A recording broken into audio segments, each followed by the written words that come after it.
O tempo é curto e provavelmente muito mais precioso para você do que para mim. É por isso que nesse episódio eu quero deixar que a minha criança interior converse com a sua, sem a ansiedade de ter que voltar à sua vida cheia de responsabilidade de adulto. Dê tempo ao tempo e talvez cubra os relógios da sua casa. Acesse o roteiro e os links de referência desse episódio em vírguladobrada.com.br/16. Eu sou o Diego Malva e esse é o Vírgula Dobrada Podcast.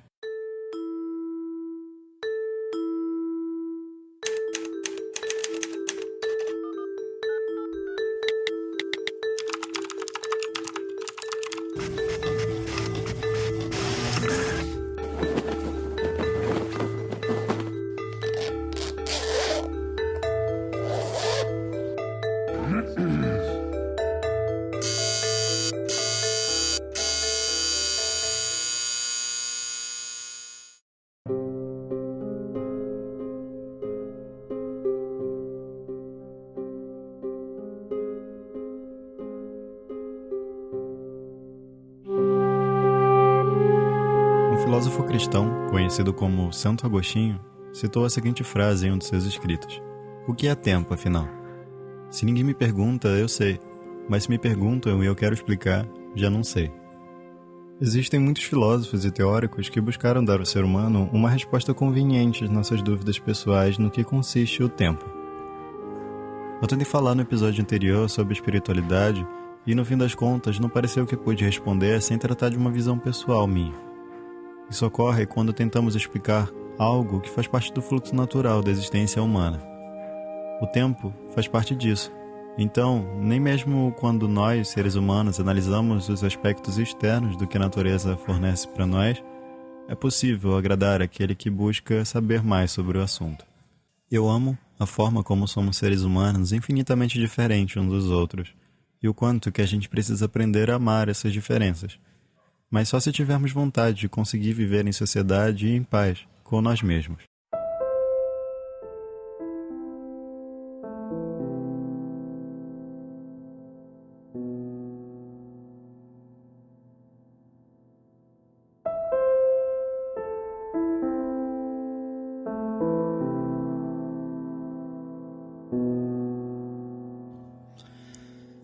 O sofrimento e a solidão fazem parte do caminho que trilhamos desde a nossa infância. E grande parte do que se torna preocupação para a gente, na verdade são malhas que escolhemos deixar que permanecessem conosco desde pequeno. É por isso que é difícil falar do tempo sem ter que refletir e, às vezes, enfrentar os nossos mais profundos medos. Para tentar explicar o tempo de maneira um pouco mais simples, só que não menos profunda, eu vou usar o filósofo Henri Bergson. Ele teoriza o mundo em sua totalidade de duas maneiras: cientificamente e filosoficamente. Cientificamente, vemos as coisas do lado de fora, como espectadores, e filosoficamente nos inserimos na experiência, como atuantes, atores e autores da sua própria maneira de ver o mundo. Com isso, pode-se dizer que o tempo para a ciência seria as horas, minutos, segundos, e para a filosofia seria o fluxo, o processo, a experiência na sua essência. Através dos estudos dessas duas visões sobre o mundo, eu pude entender que também é possível considerar que há outros pontos de vista para se explorar, que há interpretações diferentes da visão cristã para esse assunto, que passa o entendimento de que nascemos da eternidade e o nosso destino é a própria eternidade. Conviver com esse olhar talvez tenha sido consolador para a sociedade por muito tempo, mas para algumas pessoas, como Bergson e eu, essa explicação não tenha sido de grande contento. O mundo, de acordo com o que acontece na nossa vida, nos mostra que somos finitos e estamos de passagem por aqui. Isso é angustiante para algumas pessoas, mas tomar consciência disso o quanto antes pode fazer com que deixemos de nos preocupar tanto com o futuro e passamos a viver mais presentes na vida que construímos desde o nascimento. Mas uma coisa podemos considerar: o tempo é diferente para cada um de nós.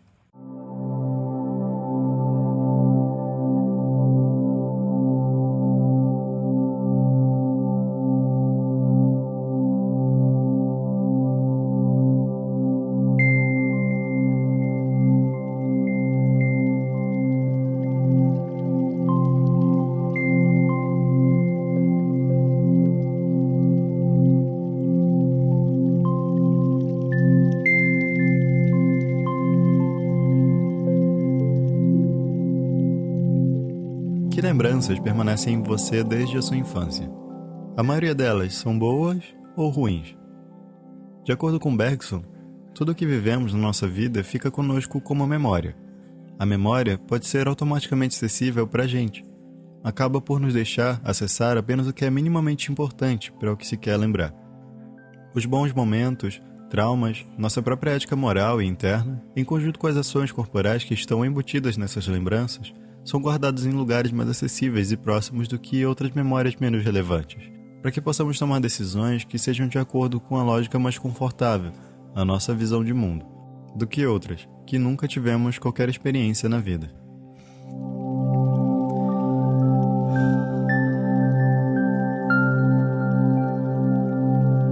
Não nascemos conhecendo o valor que achamos que o tempo tem. Essa imagem que construímos dele é nos colocada com o passar do tempo. Isso foi muito mais que comprovado em estudos com crianças sobre a percepção delas sobre o tempo. Enquanto a gente está formalizado em ter que seguir rotinas e passamos a ter responsabilidades com o mundo ao nosso redor, a criança ainda não tem qualquer preocupação com essas coisas. O mais importante para ela é descobrir e explorar o mundo que existe ao seu alcance um tempo que para ela pode parecer até infinito. Sabendo da crueldade do mundo, a gente tenta de maneira extremamente falha proteger a criança disso. E pior, escolhemos passar a nossa visão sobre o tempo e da própria realidade a ela. Todos temos um tempo diferente, e isso não se limita só aos adultos. Temos a opção de aproveitar melhor aquilo que nos é oferecido pelo mundo. Mas o medo de não aproveitar tudo de forma ansiosa, do mesmo jeito que a sociedade atual já faz, é maior do que só usar a sua própria percepção de tempo para digerir melhor as experiências. Coisa que é extremamente natural à criança.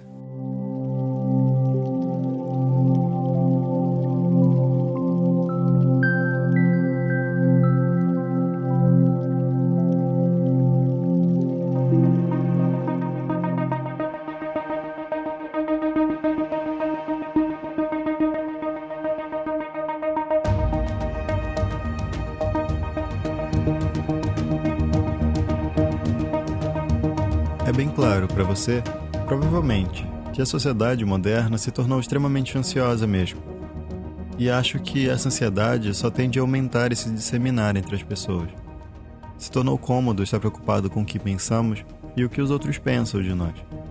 As maiores redes de comunicação, dos quais mantemos contato à distância, ao invés de valorizar a diferença e a individualidade, apenas unem aqueles que compartilham características muito específicas conosco. Temos uma ilusão de que os outros nos compreendem e passamos a nos preocupar só com as partes que valorizam em nós. No fim, essas relações não nos preenchem, nem deixam que amemos a diferença camuflada, por sermos direcionados a considerá-las uma fraqueza.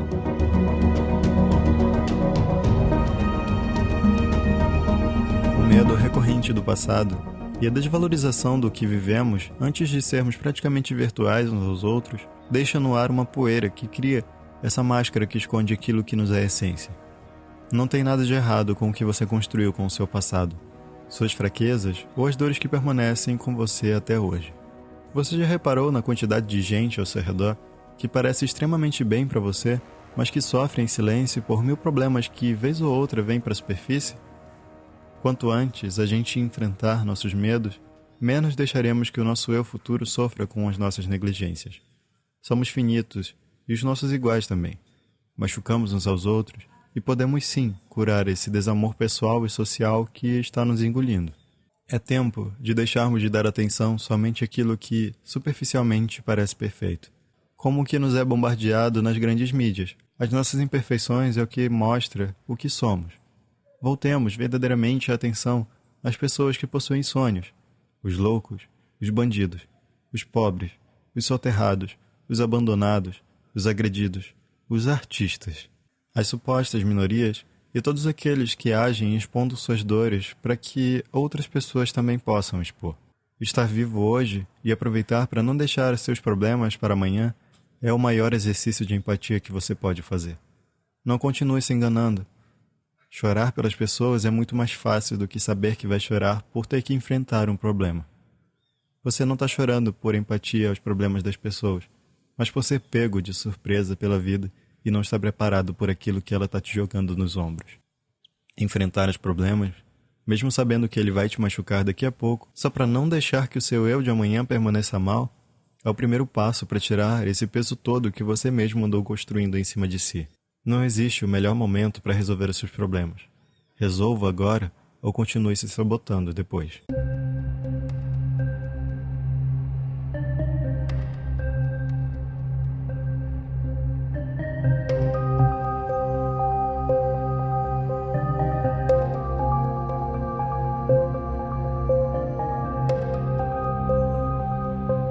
Ninguém nos ensina a ser adulto.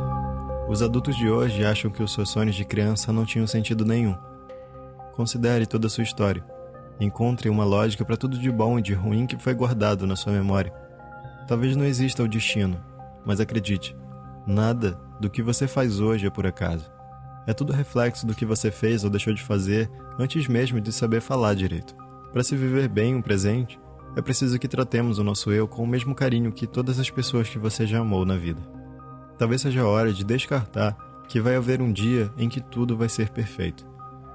Mesmo que alcancemos a paz pessoal, ainda convivemos com outras pessoas que não têm a menor ideia do que seja isso. Se não estivermos abertos a estar em harmonia com essas pessoas também, é provável que nada disso terá sentido para você. E todos continuemos ainda tendo que enfrentar milhões de outros problemas. Respeite-se. O presente é o equilíbrio do passado e do futuro. É importante frisar o que eu disse há um tempo atrás. Todos temos o nosso tempo. Do jeito que as crianças veem o mundo, ainda se pode retirar um bom aprendizado.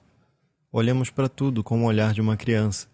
Vamos apreciar aquilo que para muitos é velho e nos direcionar para ver o novo naquilo que parece estabelecido. Não é porque podemos aprender sobre tudo hoje, na era da informação, que somos especialistas em tudo. Eu não sou especialista. E nem sei por quanto tempo que a mensagem que eu quero passar aqui ainda pode servir para você. Mas nunca é tarde para mudar a sua vida, sua opinião e a ansiedade que só quer consumir o que, na verdade, a gente tem que apreciar.